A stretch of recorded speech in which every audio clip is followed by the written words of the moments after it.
낙인 찍기, 그리고 누가 어떤 후보가 빠진다면 이런 소리가 나오는 또 한 가지 근거도 있습니다. 바로 보수 정당들이 지금 선거 자금이 없어서 조마조마하다는 얘기가 나옵니다. 강병규 기자, 자유한국당, 그래도 얼마 전까지만 해도 제1당이었고 이번 선거에서 지난 총선에서 제2당이 됐는데 그래도 90여석을 갖고 있는데도 불구하고 상당히 많은 돈을 대출받았다라는 소리가 들려. 이게 무슨 소리입니까? 예, 자그마치 250억 원입니다. 소유 건물을 담보로 잡아서 이 대출을 한 비용인데요.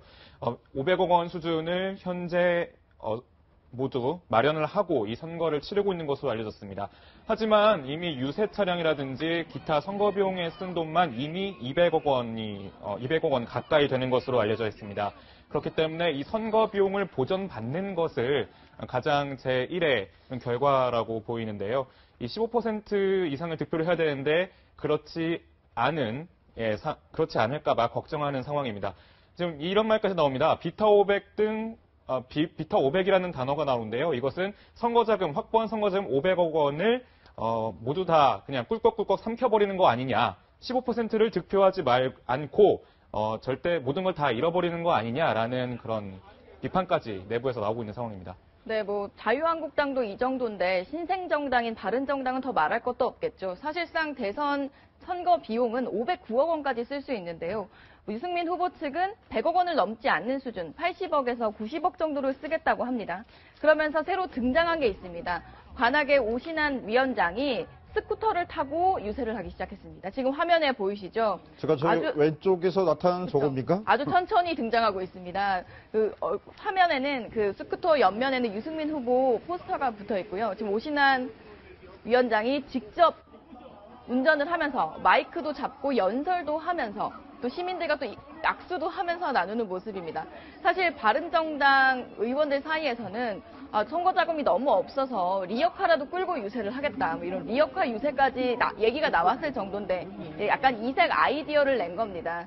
지금 이 전기 스쿠터 같은 경우는 한 100억 원 내에서 저비용으로 선거 자금을 치르려는 이제 바른정당의 약간 아이디어 차원인데요. 한 17대 정도를 운영을 한다고 하고요. 지금 앰프가 달려 있습니다. 그래서 앰프에 연결을 해서 로고송을 함께 틀고 또 마이크로 유승민 후보를 지지해달라는 오신환 위원장의 목소리도 함께 담아가면서 좀 이 부분에 취재를 갔던 기자와 이야기를 해보니 시민들이 너무너무 신기해한다고 하더라고요. 처음 보는 거고 도대체 이건 뭐냐라고 물어보면서 사실상 많은 관심을 가져서 또 의외로 홍보 효과가 낼 수도 있겠다라는 이야기도 나오고 있습니다. 예, 근데 이현수 기자 이거 한번 여쭤볼게요. 네. 바른정당이 지금 돈이 없어서 저렇게 스쿠터 선거 유세를 하고 있다. 그런데 선관위가 선거지원금 그렇죠. 지급한 게 어제였잖아요. 그렇죠. 63억이었습니다. 네. 그 돈은 다 어디 간 건가요? 의석수에 맞춰서 쓰는 건데요. 지급을 받은 건데요. 62억 원, 상당히 큰 돈이죠. 그리고 당에서 지원되는 정부 세금인 만큼 당연히 큰 돈입니다. 그러나 선거 자금을 대는 데 있어서는 사실상 제가 아까 말씀드렸지만 한 509억 원까지 쓸 수 있다. 그리고 실제로 400억 원 후반에서 500억 정도를 쓴다고 합니다. 역대 대선을 봤을 때. 근데 저런 유세차 같은 경우 1톤짜리 유세차를 빌려서 그리고 기사가 운전을 하고 다니고 그런 노임을 주는 것까지 해서 한 보름 정도만 해도 2,500만 원 정도가 들 정도라고 하고요. 선거 벽보랑 공보물 보내는 데만 해도 한 23억 원 이렇게 억 단위로 들어가다 보니까 사실상 60몇억 원이 지급됐다고 하더라도 유세차 계약하고 공보물 찍고 그리고 이제 운동원들도 함께 고용을 하고 이런 부분들이 사실상 돈이 엄청 많이 들어가는 부분이기 때문에 바른정당은 아무리 적게 쓴다고 해도 사실상 100억을 어떻게 안 넘을 수가 있을까라는 고민이 내부에서 나오기도 합니다. 네, 근데 최석호 기자. 그런데 다음 주부터는 든든한 지원군이 등장한다 이런 소식도 있던데 무슨 소리입니까? 예, 딸을 굉장히 흐릿해하는데요. 딸을 잘 두면 좋을 것 같습니다, 진짜. 국민 장인이라는 유승민 후보의 별명이 있죠. 유담 씨 때문에 그런데요. 저기 화면에 보시면 유승민 후보 옆에 있는 저 딸의 모습이 나옵니다. 유담이라는 분인데요. 이번 선거에서 얼굴이 보이지 않았습니다. 그래서 왜 아버지 지지율이 저렇게 안 나오는데 왜 안 나오고 있냐 이러한 얘기가 많았는데 이런 얘기를 하더라고요. 중간고사 기간이어서 나올 수가 없는 상황이었다. 이렇게 얘기를 합니다. 그런데 다음 주부터는 이 중간고사가 끝난다고 합니다. 그렇기 때문에 아버지 지원 유세에 적극적으로 나올 예정이라고 하는데 뭐 이런 말씀 드려서 뭐 할지는 모르겠지만 뭐 할 것 같으면 하지 마세요. 20, 30대 유권자들 한번 뭐 지원 유세 가시는 것도 어떤 한번 유담을 볼 수 있다. 이러한 재미거리도 될 것 같습니다. 근데 그 재미거리가 아니라 그렇게 말씀하시면 안 돼요. 저희가 가족들의 선거운동 지원 상황을 전해드리고 있잖아요. 예. 안희정 충남지사 비록 경선에서 떨어졌지만 아들은 문재인 후보를 위해서 뛰는 모습, 그리고 심상정 후보 같은 경우에는 남편과 아들이 또 엄마이자 아내를 위해서 뛰는 모습을 전해드렸고, 또 유승민 후보 같은 경우에는 딸인 유담 씨가 또 화제의 인물이었기 때문에 그 내용을 전해드리는 거였는데, 이현수 기자 네. 보기에는 선거운동에 큰 도움이 될 거라고 보십니까? 뭐 가족들이 등장을 하는 게 항상 선거에서 뭐 보는 재미이기도 하고요. 그리고 또 다른 측면으로 해석되기도 합니다. 이 후보가 진짜 가정 내에서 가정을 잘 이끌고 있느냐, 이 가정이 화목한 모습인가, 뭐 수신제가 치국평천하는 말도 있듯이 안정적인 가정 운영을 볼 수 있는 모습이기도 하거든요. 그리고 부인들이 함께하고 또 자녀들도 함께하는 선거 유세가 아마 지금은 한 20일 정도 남아있어서 그런데 선거 유세가 더 고조되면 가족들의 모습을 더 많이 볼 수 있을 것 같습니다. 네. 지금까지 뭐 즐거운 소식, 안 좋은 소식 뭐 겹쳐서 전해드리고 있는데, 유담 씨의 지원에도 불구하고, 그런데 바른정당 내에서는 유승민 후보 사퇴를 공식적으로 논의해보자, 이런 목소리가 점점 더 커지고 있다고 합니다. 특히 장제원 부산시당 선대위원장도 공식적으로 이 목소리를 냈는데요. 그 목소리 들어보시겠습니다. 또 유승민 후보 같은 경우에는 당내 대통령 후보 경선 당시에 단일화 얘기를 명시적으로 하고 당선됐단 말이죠. 예. 그런데 지금 그 단일화 부분에 있어서 유승민 후보가 너무 이렇게 안 된다라고 문을 닫았다.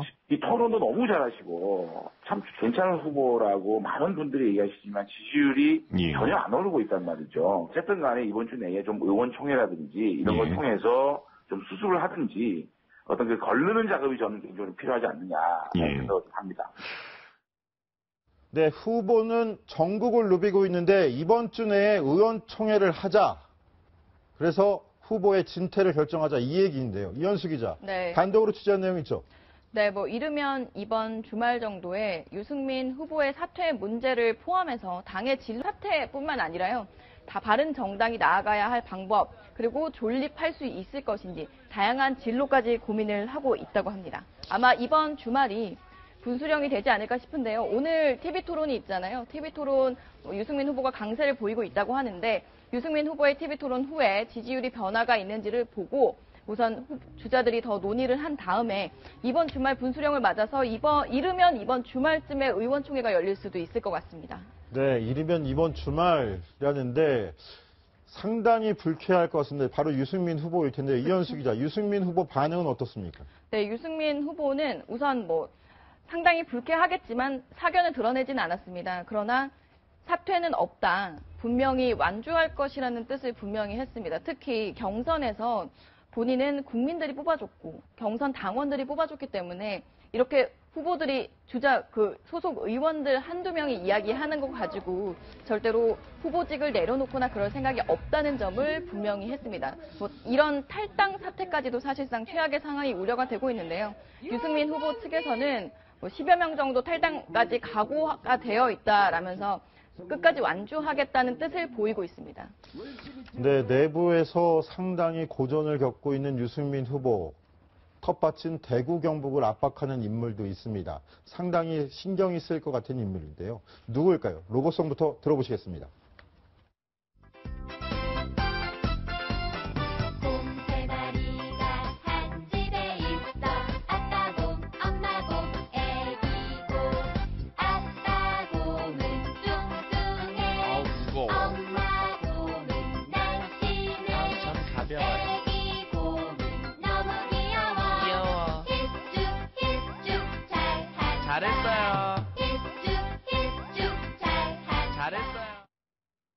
이현수 네. 기자, 조원진 후보의 얼굴이 나오는데 일단은 계산은 안 된 것 같아요. 네, 어떤 일이죠? 그렇습니다. 제가 뭐 방송 들어오기 직전에 조원진 후보 측과 통화를 했는데요. 사실 이거 어제 저희가 온라인상에서 발견을 했었습니다. 뭐 조원진 후보 주 지지층이죠. 박사모 관련된 내부인이 이제 이 로고송 가사를 제안한 겁니다. 이런 가사 어떠냐, 이런 로고송 어떠냐, 우리에게 딱 맞지 않느냐 라면서 제안을 했고 조원진 의원실에서 이를 차용해서 곧 로고송을 만든다고 합니다. 아마 내일 정도에는 들을 수도 있을 것 같은데요. 사실 가사가 뭐 박정희 전 대통령 이름도 나오고요. 박근혜 전 대통령 이름도 나옵니다. 특히 조원진 후보 같은 경우는 포스터에 이때까지는 본 적이 없었던 곰돌이 이미지까지 등장을 해서 화제가 됐는데 이 곰 세 마리 노래와 함께 로고송이 엮여진다면 훨씬 더 효과가 커질 것 같다는 게 조원진 의원실 측의 설명입니다. 네, 대선까지 20일, 꼭 20일 남아놓고 여러 가지로 일들이 또 많이 벌어지는 것 같습니다. 자,